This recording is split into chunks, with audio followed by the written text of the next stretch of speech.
दोस्तों, हमारे हिंदू धर्म में कई सारे रीति रिवाज, व्रत त्योहार मनाए जाते हैं और उन सभी को मनाने के पीछे कोई ना कोई एक विशेष कारण जरूर होता है, एक विशेष कथा जरूर होती है। दोस्तों, इन्हीं सब में से एक है बहुला चौथ का व्रत।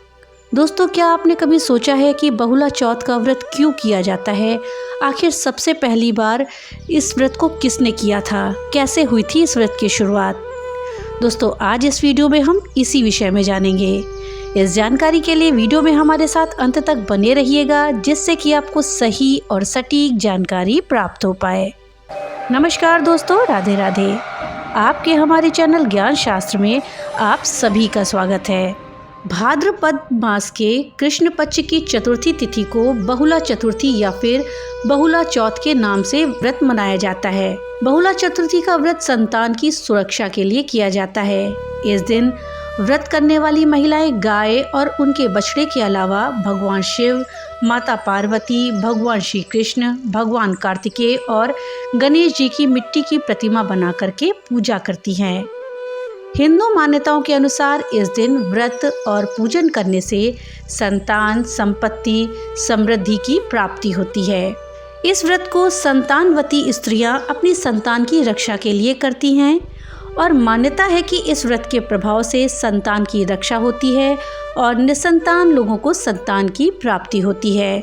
बहुला चतुर्थी व्रत में गाय के दूध और गाय के दूध से बनी हुई चीजों का सेवन करने की मनाही होती है। बहुला चतुर्थी का व्रत सबसे पहले किसने मनाया था? ये व्रत की शुरुआत कब हुई थी? इसको जानने से पहले हमें ये जानना जरूरी है कि इस व्रत को हम कैसे मनाते हैं। दोस्तों, बहुला चतुर्थी के पवित्र दिन पर हमें सुबह जल्दी उठ जाना चाहिए और पवित्र स्नान करना चाहिए। फिर गायों के साथ साथ बछड़ों को नहलाया जाता है और उनके छप्पर को साफ करते हैं, अर्थात गाय जहाँ पे रहती हैं उस स्थान को साफ किया जाता है। इस दिन बहुला चतुर्थी का उपवास रखा जाता है। धार्मिक मान्यता के अनुसार व्यक्तियों को चाकू से कटा हुआ या फिर गेहूं से बना हुआ कुछ भी खाद्य पदार्थ उपभोग करने की अनुमति नहीं होती है। भक्त भगवान कृष्ण या भगवान विष्णु की मूर्तियों या चित्रों की पूजा करके घर पर प्रार्थना करते हैं।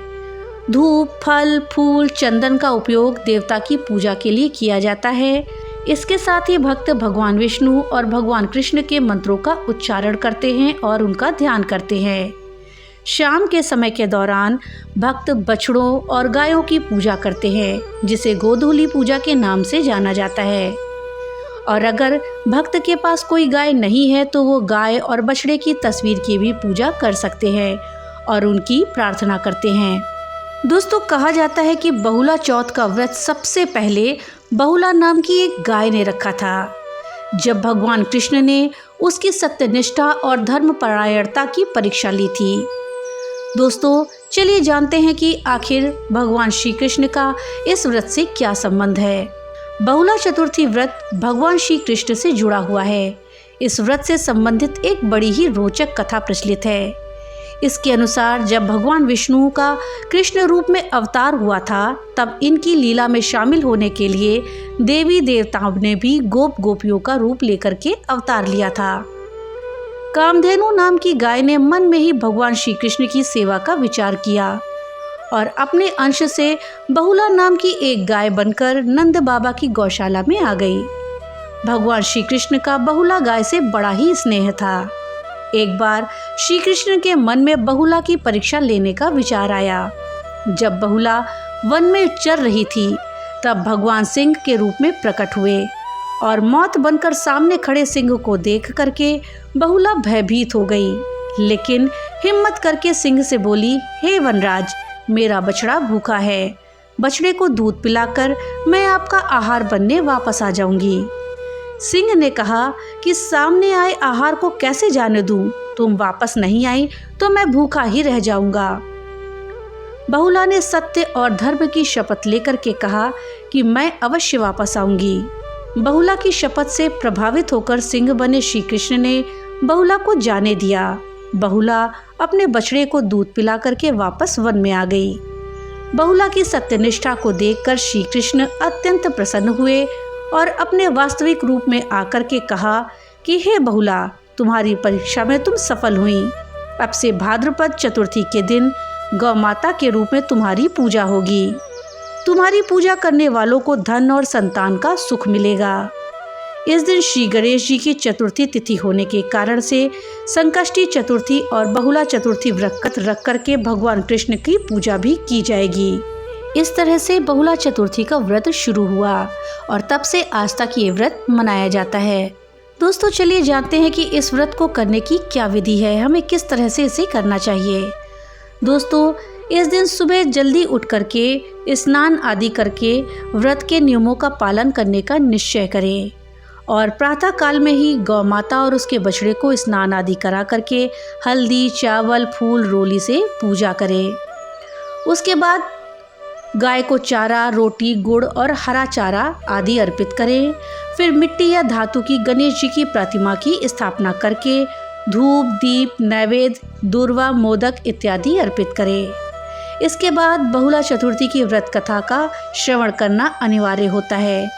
दोस्तों इस व्रत को फलाहार भी रखा जाता है और कुछ लोग निर्जला भी व्रत रखते हैं, तो अपनी श्रद्धा और सामर्थ्य के अनुसार इस व्रत को आप करें। इसके बाद चंद्रोदय के बाद अर्घ्य दे करके व्रत को पूर्ण करें। दोस्तों इस दिन घर में मांस, मदिरा, प्याज, लहसुन इत्यादि का प्रयोग नहीं करना चाहिए और ना ही इसका सेवन करना चाहिए। दोस्तों इस दिन हमें भूल कर भी गौ माता को कष्ट नहीं देना चाहिए और उनके चरण स्पर्श करके आशीर्वाद लेना चाहिए। सत्य भाषण, दया, विनम्रता और सात्विकता का पालन करते हुए रात्रि में चंद्रमा को दूध मिश्रित जल से चंद्रमा को अर्घ्य देना चाहिए। इस दिन भक्त किसी भी प्रकार के दूध या दूध के उत्पाद का उपभोग नहीं करते हैं, क्योंकि ये माना जाता है कि केवल बछड़ों को गाय के दूध का अधिकार होता है। भक्त भगवान कृष्ण की मूर्तियों या चित्रों की पूजा करते हैं जो गायों के साथ उनके सहयोग को दर्शाते हैं। अब आइए दोस्तों जानते हैं कि साल 2025 में बहुला चौथ का व्रत कब करा जाएगा। दोस्तों भाद्रपद माह की चतुर्थी तिथि 12 अगस्त को सुबह 8:40 पर शुरू होगी और 13 अगस्त को सुबह 6:35 पर समाप्त होगी। इस प्रकार से बहुला चतुर्थी व्रत 12 अगस्त को रखा जाएगा। दोस्तों पंचांग के अनुसार बहुला चतुर्थी के दिन पूजन का गोधूली मुहूर्त शाम को 6:50 से शाम को 7:16 तक रहेगा। दोस्तों बहुला चतुर्थी के दिन चंद्रोदय रात को 8:59 पर होगा। इस दिन सूर्योदय से पूर्व उठ करके ब्रह्म मुहूर्त में स्नान करके स्वच्छ वस्त्र धारण करें। इसके बाद व्रत का संकल्प लें। भगवान शिव, माता पार्वती, भगवान कार्तिकेय और भगवान श्री गणेश की मिट्टी से बनी प्रतिमा को बनाकर उसकी विधिवत पूजा करें। पूजा के दिन उपवास करने के बाद शाम को भगवान श्री कृष्ण, गाय और बछड़े की पूजा करें। व्रत के दौरान ओम नमो भगवते वासुदेवाय नमः मंत्र का अधिक से अधिक जाप करें। शाम के समय चंद्रमा को अर्घ्य दे करके व्रत का पारण करना चाहिए। दोस्तों कहा जाता है कि इस व्रत का पालन संतान की मंगल कामना, पापों की मुक्ति और सुख समृद्धि के लिए किया जाता है। इस व्रत को करने से संतान के सुख में वृद्धि होती है, व्यक्ति को उसके पापों से मुक्ति मिलती है, व्यक्ति के परिवार में सुख और शांति रहती है। साथ ही व्यक्ति अगर सच्चे मन से इस व्रत को करता है तो उसकी मनोकामनाओं की पूर्ति होती है। इस दिन गौ सेवा करने से गौ सेवा के पुण्य का लाभ भी व्यक्ति को मिलता है। दोस्तों अब आइए जानते हैं कि इस दिन इस व्रत में हमें कौन सी कथा पढ़नी या सुननी चाहिए, क्योंकि बिना कथा के व्रत पूरा नहीं माना जाता है। दोस्तों बहुला नाम की एक गाय थी जो उसके बछड़े को खिलाने के लिए घर वापस आ रही थी। घर जाने के रास्ते में उसे शेर का सामना करना पड़ा। बहुला मृत्यु से डर गई, लेकिन पर्याप्त साहस के साथ उसने शेर से कहा कि उसे अपने बछड़े को खाना खिलाना है। बहुला ने शेर से कहा कि वह उसे एक बार जाने दे, वो बछड़े को खिलाएगी, उसके बाद वापस आ जाएगी। इसके बाद शेर उसे खा सकता है। शेर ने उसे मुक्त कर दिया और उसकी वापस आने की प्रतीक्षा करने लगा। बहुला ने अपने बच्चे को खिलाने के बाद वापसी करी, जिससे शेर हैरान हो गया। वो अपने बच्चे के प्रति गाय की प्रतिबद्धता से काफ़ी चौंक गया और प्रभावित हुआ, इसलिए उसने उसे मुक्त कर दिया और उसे वापस जाने लगा। दोस्तों ये दर्शाता है कि शेर की शारीरिक शक्ति, क्रोध और जुनून को भी अपने बछड़े के प्रति गाय की देखभाल और प्यार के सामने झुकना पड़ा। ये कथा हमें सिखाती है कि वचन की पवित्रता किसी भी परिस्थिति में नहीं तोड़नी चाहिए। सत्य और धर्म की रक्षा के लिए प्राणों का बलिदान भी महान है। निस्वार्थ प्रेम और कर्तव्य निष्ठा से असंभव कार्य भी संभव हो सकता है। यही कारण है कि आज भी जब गोधूली की बेला में बहुला चौथ की पूजा होती है तो हर मन में यही भावना होती है कि हम भी अपने वचन, सत्य और कर्तव्य के प्रति बहुला की तरह ही अडिग रहे।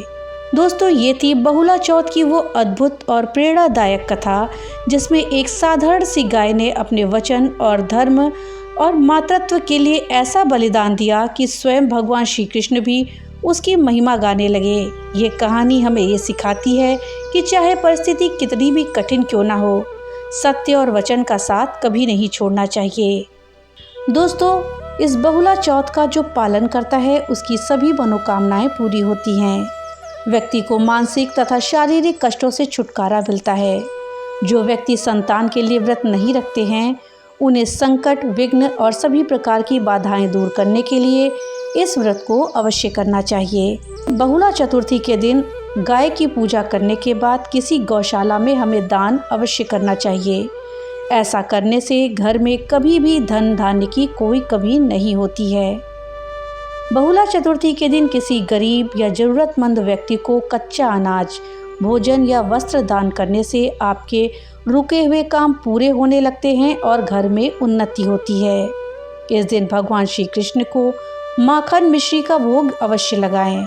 उनके भोग में तुलसी दल डालना ना भूलें। ऐसा करने से घर में सकारात्मकता बनी रहेगी और बुरी शक्तियों का प्रभाव खत्म हो जाएगा।